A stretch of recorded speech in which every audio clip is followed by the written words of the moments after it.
चलो बात करिए આપણે असंयोगी जननની।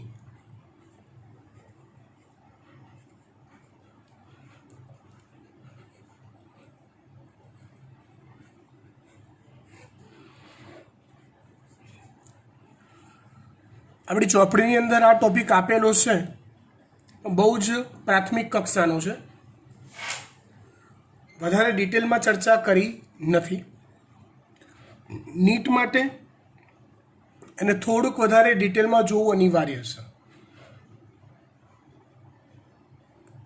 સૌથી પહેલાં તો અસંયોગી જનન એટલે શું, તો એના માટે એક બેઝિક આકૃતિ જે છે, જે મેં તમને કાયમી યાદ રાખવાની કીધી હતી આ ચેપ્ટરના દરેક ફંડા માટે, બીજાશયનો ઊભો છેદ,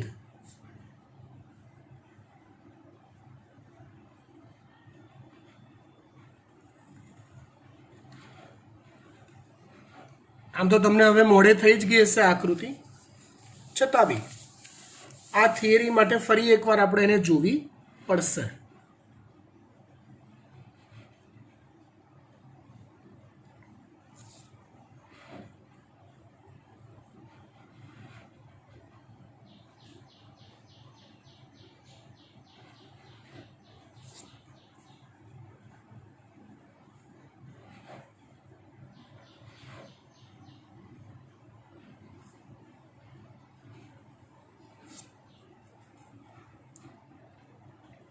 જો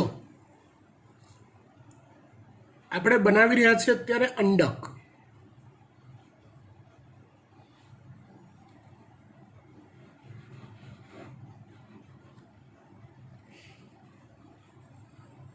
આવું જોઈએ ને?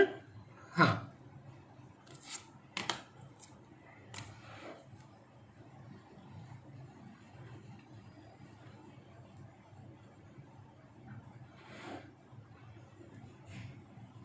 चलो नाम निर्देशन फरी एक बार, बीजाशय, अंडक,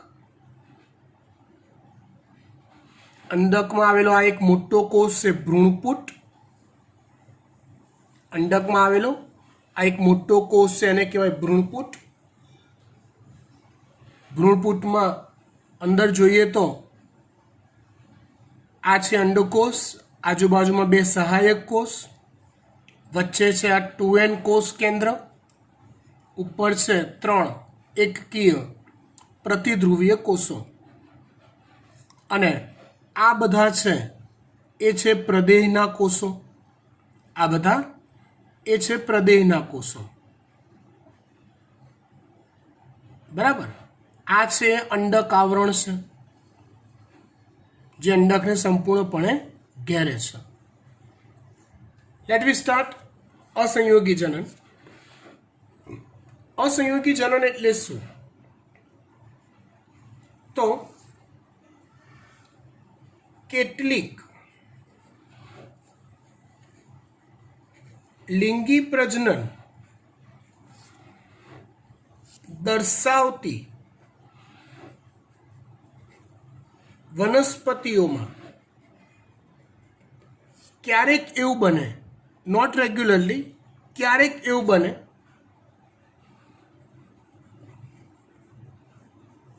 ક્યારેક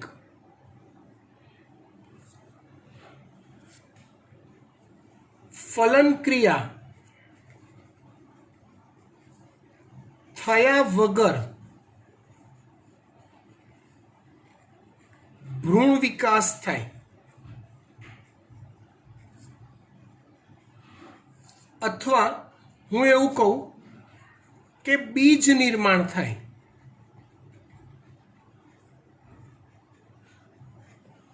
તો આ ક્રિયાને અથવા આ ઘટનાને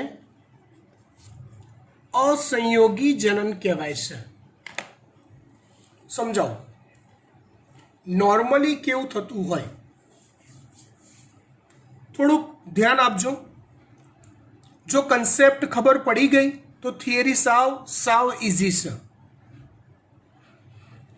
नॉर्मली भ्रूण विकास, भ्रूणपोष विकास, अहींया फलन क्रिया थाय, फलितांड बने। एक मिनिट हो बेटा,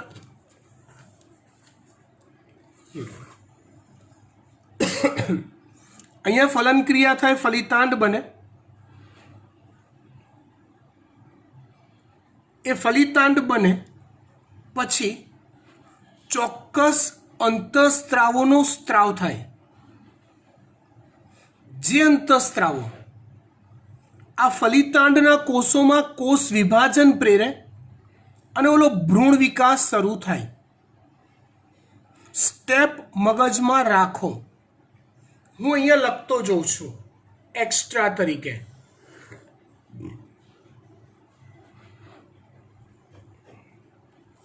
નોર્મલી એવું થાય,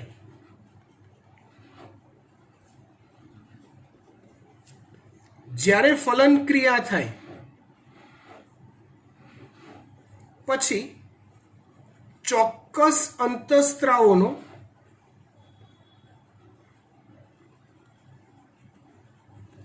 સ્ત્રાવ થાય। એ અંતઃસ્ત્રાવના સ્ત્રાવની અસરથી ફલિતાંડ માં ભ્રૂણ વિકાસ થાય।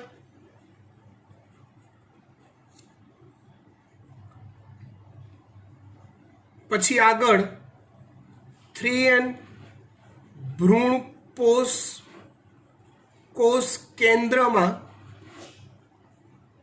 ભ્રૂણપોષ વિકાસ થાય।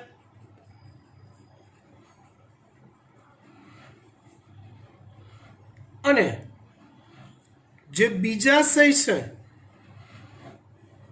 એ બીજાશયમાં ફળ વિકાસ થાય। मतलब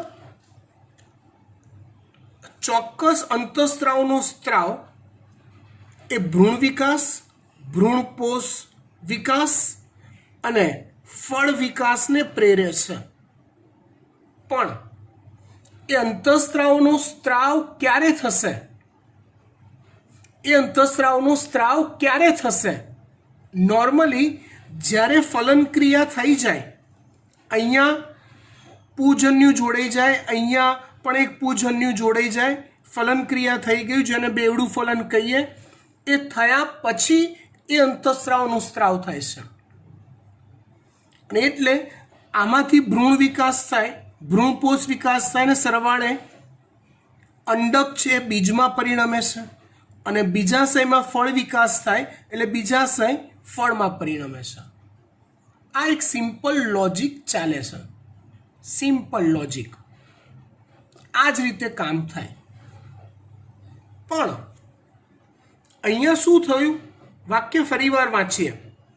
કેટલીક લિંગી પ્રજનન દર્શાવતી વનસ્પતિઓમાં ક્યારેક ફલન ક્રિયા થઈ નથી,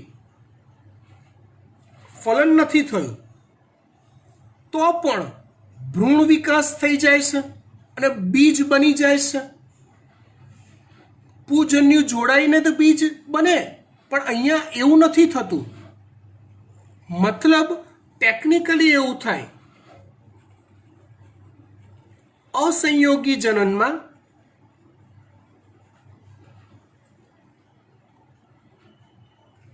ભ્રૂણ વિકાસ માટેના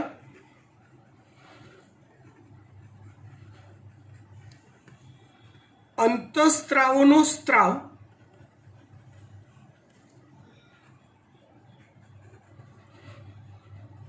ફલન પહેલા થતો હોય છે અને કોઈ એક કોષ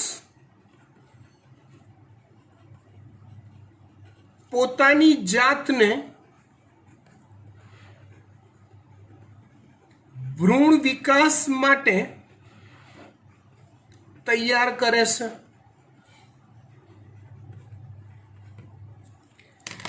એઝ ફોર રૂલ, નિયમ પ્રમાણે એવું છે કે ભાઈ ભ્રૂણ વિકાસ કોણ કરશે? તો તમે કહેશો કે સાહેબ યુગ્મન જ કે ફલિતાંડ કરશે।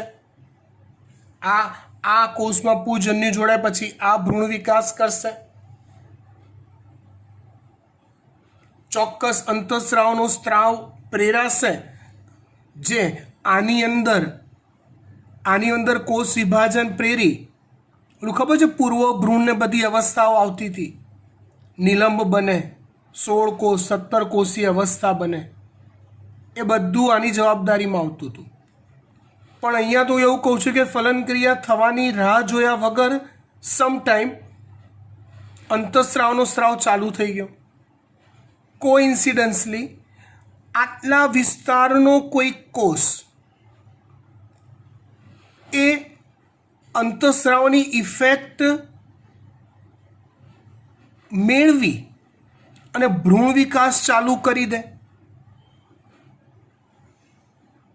ખ્યાલ આવે છે વાત? યસ, એ જ એને જ કહેવાય અસંયોગી જનન. એનો અર્થ સમજો. જનન એટલે પ્રજનન, સંયોગ થયા વગર એટલે અસંયોગી, એટલે પૂજન્યુ અને અંડકોષનો સંયોગ થયા વગર જો નવી સંતતિ સર્જાય તો એને અસંયોગી જનન કહેવાય છે.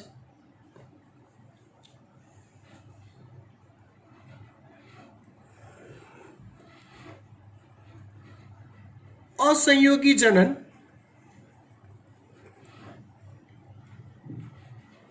માં બીજ નિર્માણ થાય છે.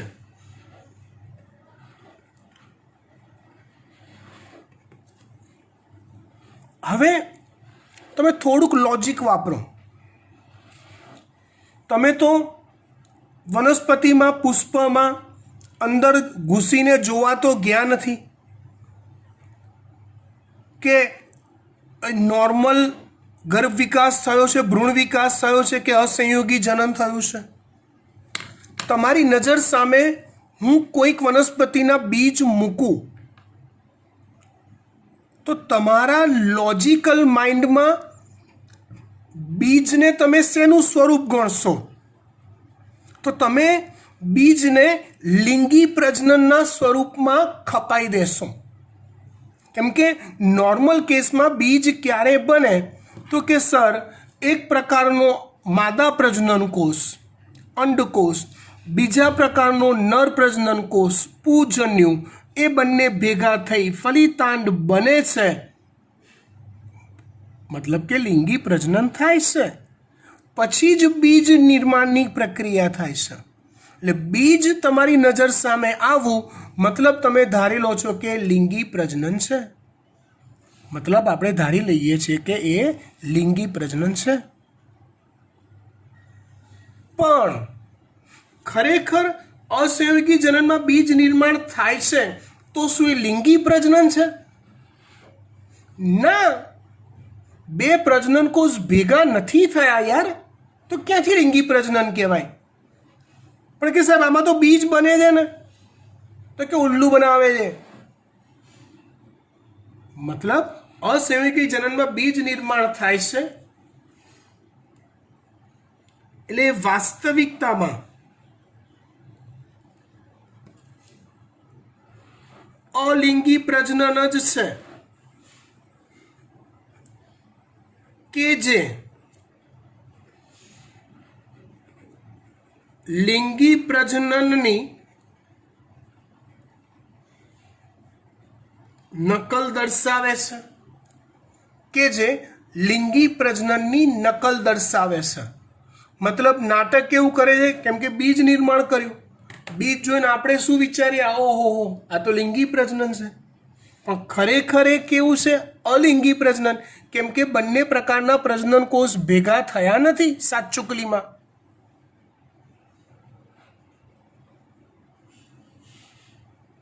ખ્યાલ આવી ગઈ વાત? ડન? ઓકે. અસંયોગી જનનના કેટલાક પ્રકાર જોઈએ.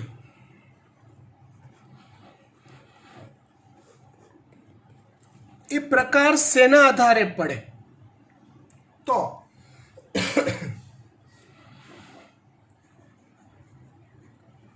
અસંયોગી જનન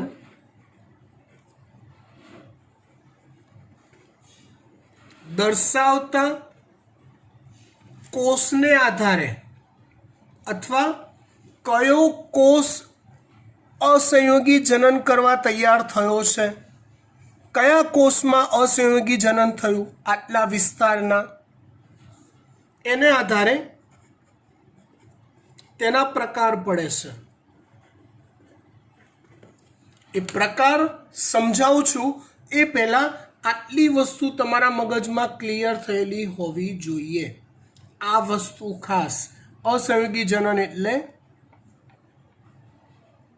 ભ્રૂણ વિકાસ માટેના અંતઃસ્રાવનો સ્ત્રાવ ફલન ક્રિયા થાય એ પહેલા થઈ જાય અને પરિણામે કોઈ કોષ પોતાની જાતને એ અંતઃસ્રાવની અસર એક્સેપ્ટ કરાવડાઈ ભ્રૂણ વિકાસ શરૂ કરી બીજ નિર્માણ કરી દે. બીજ નિર્માણ થાય એટલે પ્રથમ દ્રષ્ટિકોણે આપણને લાગે આ લિંગી પ્રજનન છે, પણ હકીકતમાં એ બીજ નિર્માણ અલિંગી પ્રજનનની પેદાશ છે. માટે એને એવું કહેવાય કે વાસ્તવિકતામાં અલિંગી પ્રજનન છે કે જે કોની નકલ કરે છે? લિંગી પ્રજનનની.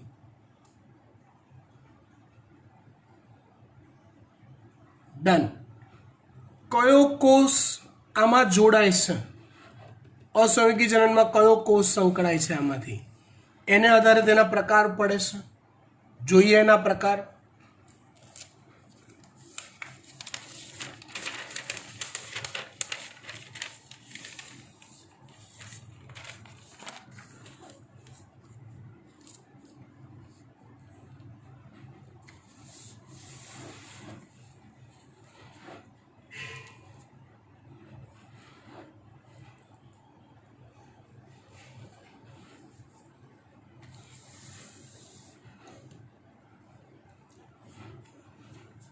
પહેલો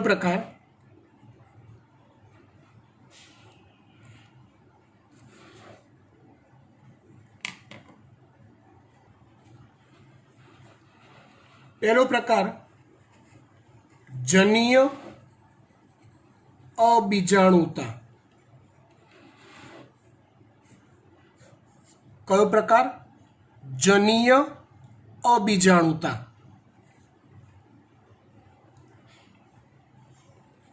બીજો પ્રકાર છે દૈહિક અબીજાણુતા. ત્રીજો પ્રકાર છે એકકીય અસંયોગી જનન.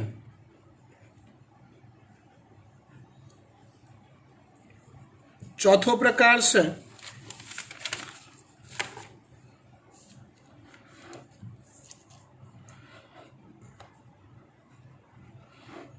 એકકીય અજન્યુતા.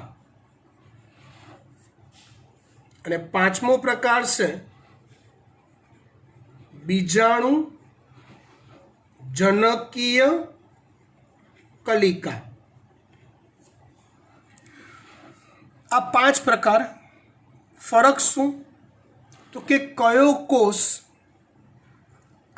કોષ અસંયોગી જનન દર્શાવે છે, કયો કોષ ભ્રૂણ વિકાસ કરે છે, એના આધારે આ પાંચ પ્રકાર પડે. દરેક પ્રકાર વારાફરતી આપણે જોઈએ. પ્રકાર નંબર 1 જનીય અબીજાણુતા. સમજવા ટ્રાય કરજો. હું પૂરો પ્રયત્ન કરીશ, તમારે પણ પૂરી એફર્ટ્સ આપવી પડશે સમજવા માટે, કેમ કે આ પાંચ પ્રકારમાંથી MCQ પૂછાઈ શકે છે. અને એ ત્યારે જ આવડશે કે જ્યારે તમને પાંચે પાંચ પ્રકારના ભેદ પરફેક્ટ ખબર હોય ત્યારે. જનીય અબીજાણુતા તો કોઈ આદિ બીજાણુ કોષ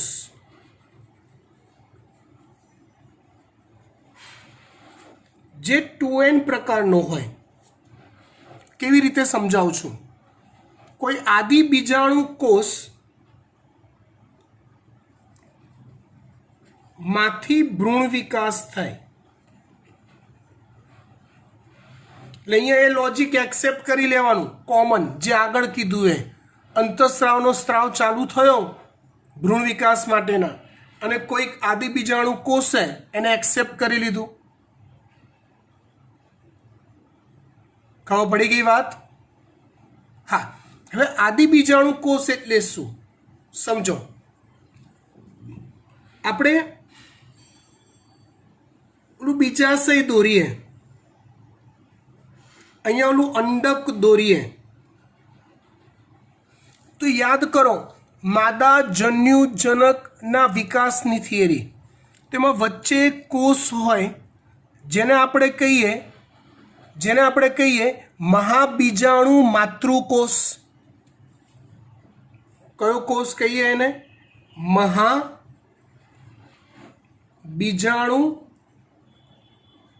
માતૃકોષ.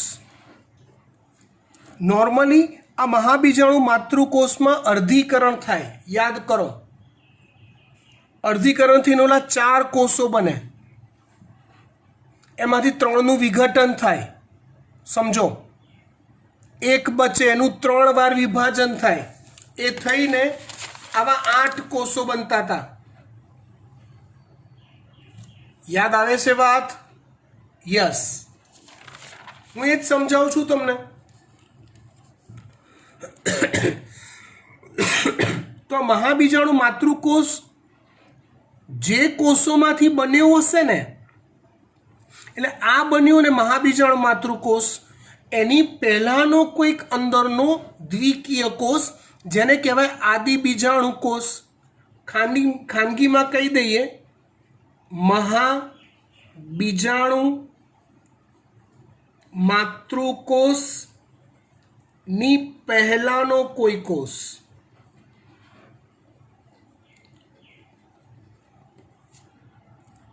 જો ભ્રૂણ વિકાસ કરે તો એને જનીય અબીજાણુતા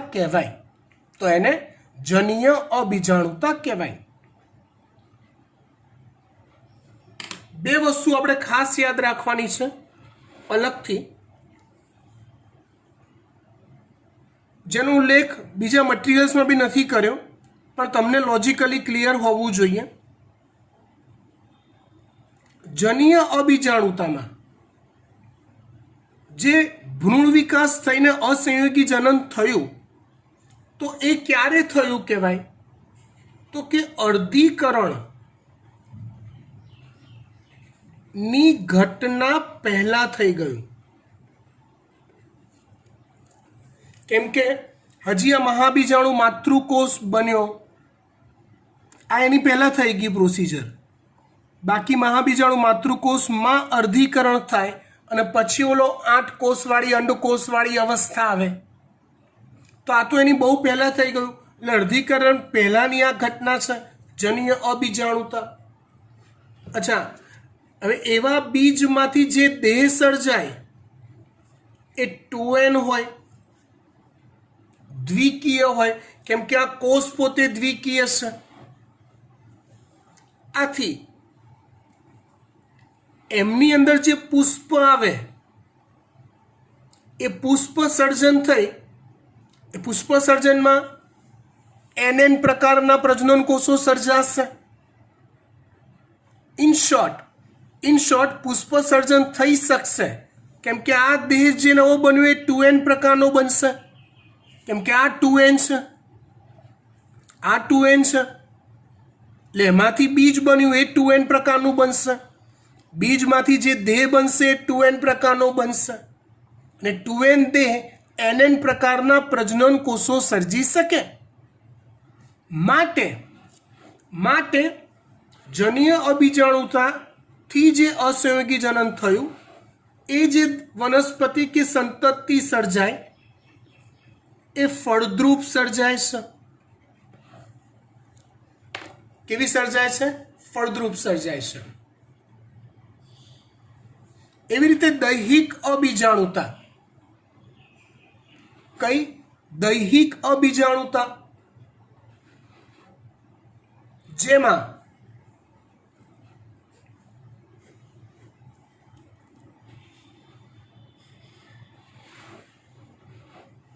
પ્રદેહનો કે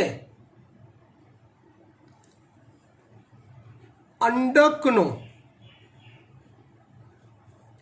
અન્ય કોઈ કોષ, આ બી 2n હોય, પ્રદેહનો કે અંડકનો, આપણે સ્ટ્રક્ચર આખું પૂરું બનાવી દઈએ આ રીતે, તો આ આખો ભાગ અંડક થયો. અહીંયા જે લાલ કોષો હોય પોષક દ્રવ્ય સભર એ પ્રદેહ થયું. તો કે પ્રદેહનો કે અંડકનો અન્ય કોઈ કોષ જો ભ્રૂણ વિકાસ કરે છે તેને દૈહિક અબીજાણુતા કહેવાય. આદિ બીજાણુ કોષ એટલે કે મહાબીજાણુ માતૃકોષની પહેલાનો કોઈ કોષ કરે તો જનીય અબીજાણુતા. પ્રદેહ કે અંડકનો બીજો કોઈ દ્વિકીય કોષ ભ્રૂણ વિકાસ કરે તો દૈહિક અબીજાણુતા.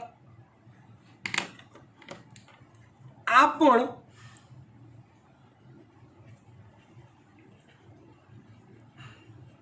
અર્ધીકરણ ઘટનાની પહેલા જ થઈ જાય છે. આ કોષ 2n છે એટલે એવા બીજમાંથી જે દેહ બનશે એ પણ 2n જ આવશે, દ્વિકીય જ. અને એની જે સંતતિ આવશે એ સંતતિ પણ ફળદ્રુપ જ આવશે. ત્રીજો પ્રકાર એકકીય અસંયોગી જનન. તો અંડકોષ માંથી જો ભ્રૂણ વિકાસ થાય, અંડકોષ કેવો હોય n, મતલબ શું થયું, આ મહાબીજાણુ માતૃકોષની અવસ્થા છે, પછી ઓલું અર્ધીકરણ થઈ જાય, 4 કોષ બને, 3નું વિઘટન થાય, 1 બચે, એ 1 કોષ માંથી આવા 8 બને, જેમાંનો આ અંડકોષ કહેવાય. અંડકોષમાં ફલન ક્રિયા થયા વગર જો ભ્રૂણ વિકાસ ચાલુ થઈ જાય તો એને કહેવાય છે એકકીય અસંયોગી જનન. ચલો, આ ઘટના ક્યારે થાય તો કે અર્ધીકરણ પછી થાય. અહીંયા અર્ધીકરણની પ્રોસેસ થઈ ગઈ ત્યાર પછીની આ ઘટના છે. ચલો, રચાતો દેહ કેવો હશે તો કે n હશે, કેમ કે અંડકોષમાંથી સંભાજન થઈને ભ્રૂણ વિકાસ થયો. અંડકોષ પોતે n હોય એટલે એમાંથી સર્જાતો દેહ પણ n જ પ્રકારનો હોય. ચલો, એમાંથી જે સંતતિ બને તો કે સંતતિ ના બને, એટલે કે જે બીજમાંથી જે દેહ બનશે એ વંધ્ય આવશે. એ દેહ આગળ લિંગી પ્રજનન કરવા કેપેબલ રહેશે નહીં, કેમ કે દેહ પોતે n છે. એટલે એમાં અર્ધીકરણ થઈ n/2 પ્રકારના પ્રજનન કોષો નોટ પોસિબલ. જો દેહ 2n હોય તો એ ફળદ્રુપ રહે, nn પ્રજનન કોષો સર્જી. આ તો દેહ જ n છે, એકકીય છે, તો એમાંથી તો n/2 પ્રકારના પ્રજનન કોષો કેવી રીતે બને? Not possible. એટલે આવો જે દેહ બનશે એ છોડ બનશે પણ પોતે કેવો રહેશે? વંધ્ય. એ આગળ લિંગી પ્રજનન કરી શકશે નહીં. ચોથો પ્રકાર એકકીય અજન્યુતા. કયો પ્રકાર? એકકીય અજન્યુતા. એટલે શું? તો કે અંડકોષ સિવાયનો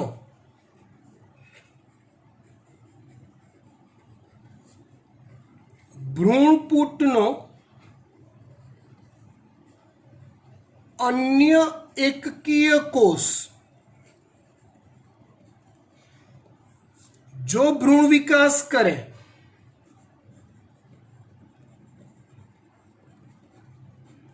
તો એને એકકીય અજન્યુતા કહેવાય. એટલે અહીંયા આપણે કયા કોષની વાત કરી રહ્યા છીએ ખબર પડી? તો કે સહાયક કોષની, જે એન હોય. પ્રતિધ્રુવીય કોષોની,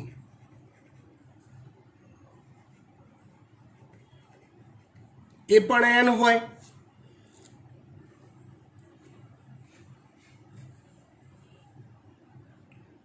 ક્લિયર? હા. આ પ્રકારનું અસંયોગી જનન તો કે અર્ધીકરણ પછી થાય.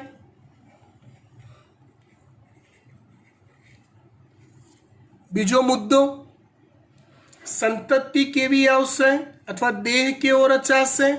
તો કે એન. અને હશે કેવું? તો કે વંધ્ય. કેમ કે એન દેહ છે, એ નવું લિંગી પ્રજનન નહીં કરી શકે. બીજાણુ જનકીય કલિકા તો અંડકનો પ્રદેહ કે અંડકાવરણ સિવાયનો કોઈ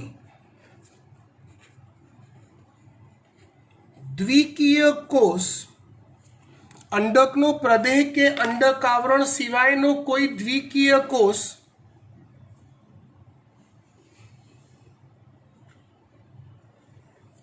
જો અસંયોગી જનન કરીને બીજ નિર્માણ કરે કે ભ્રૂણ વિકાસ કરે તેને બીજાણુ જનકીય કલિકા કહેવાય.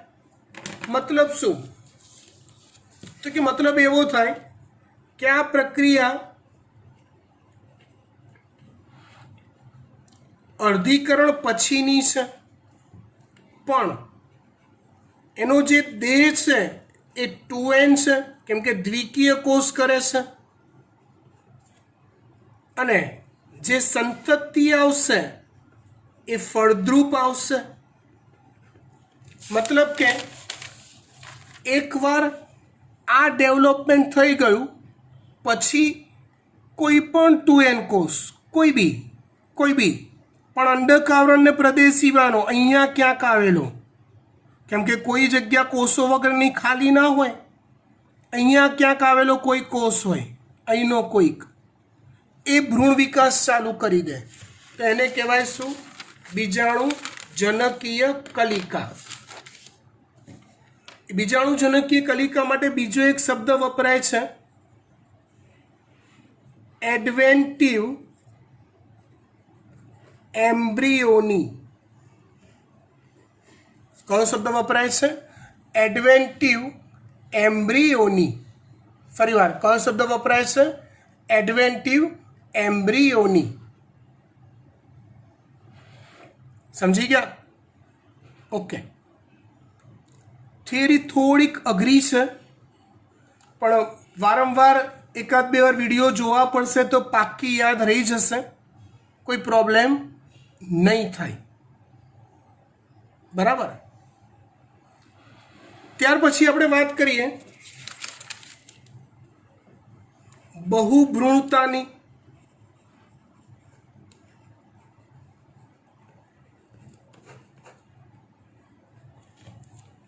બહુભ્રૂણતા એટલે શું? કોને કહેવાય? તો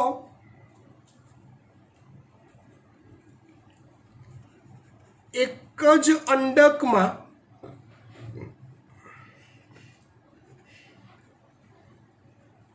એક કરતાં વધુ ભ્રૂણ વિકાસ જો થાય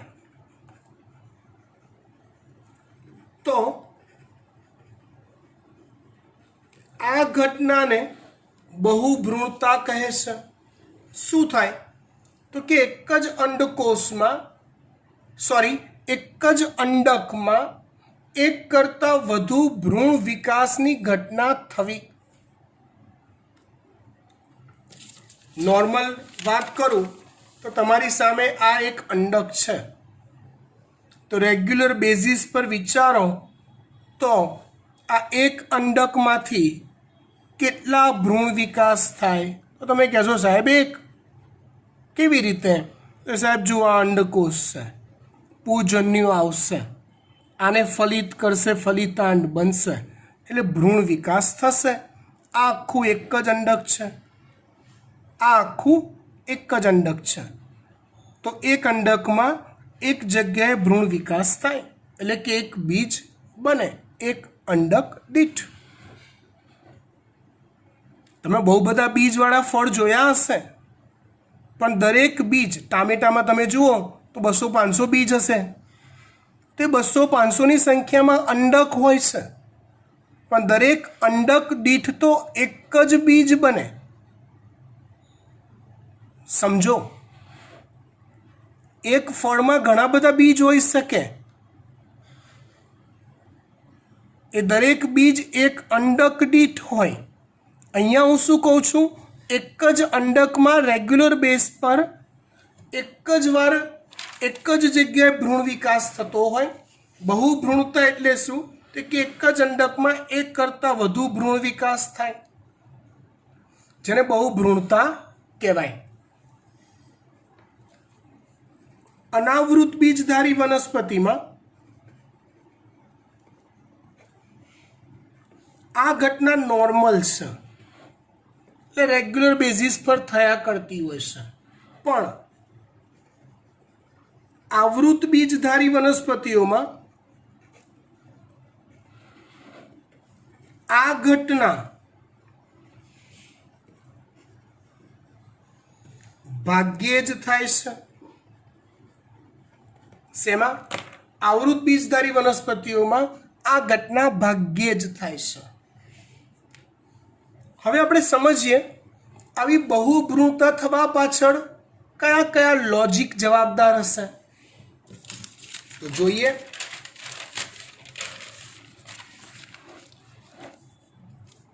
બહુભ્રૂણતા થવા પાછળના જવાબદાર કારણો. ક્યારેક એવું બને કે અંડકોષ અને સહાયક કોષ બંને એક સાથે ભ્રૂણ વિકાસ કરે.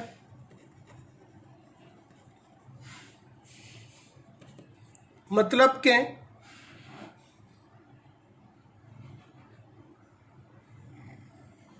આ હું ખાલી અંડક જ દોરું છું બેટા.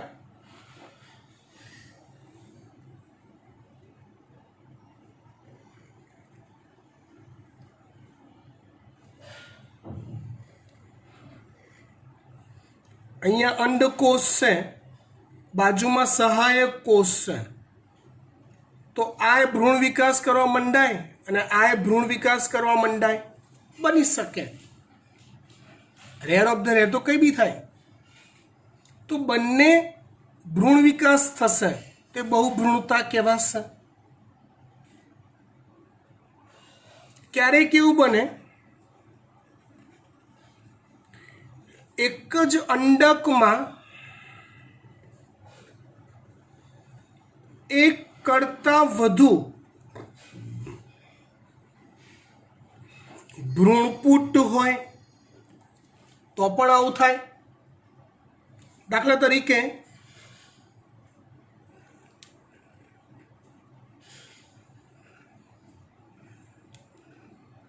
કોઇન્સિડન્સલી એવું થયું,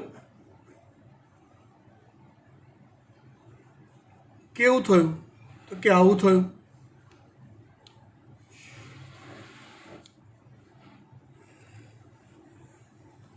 લો, આ એક જ અંડક છે ને અંડકમાં આવા એક કરતાં વધુ ભ્રૂણપુટ બની ગયા. તો દરેકમાંથી ભ્રૂણ વિકાસ થાય, તો એક જ અંડકમાં એક કરતાં વધુ ભ્રૂણ વિકાસ થયો કહેવાય, જેને કહેવાય છે બહુભ્રૂણતા. બરાબર, આટલે સુધી રાખીએ છીએ. પરાગનયન અને એના પ્રકાર, આ એક ટોપિક ખાલી બાકી રહેશે જે ચાલશે આવતા અંકે. Thank you.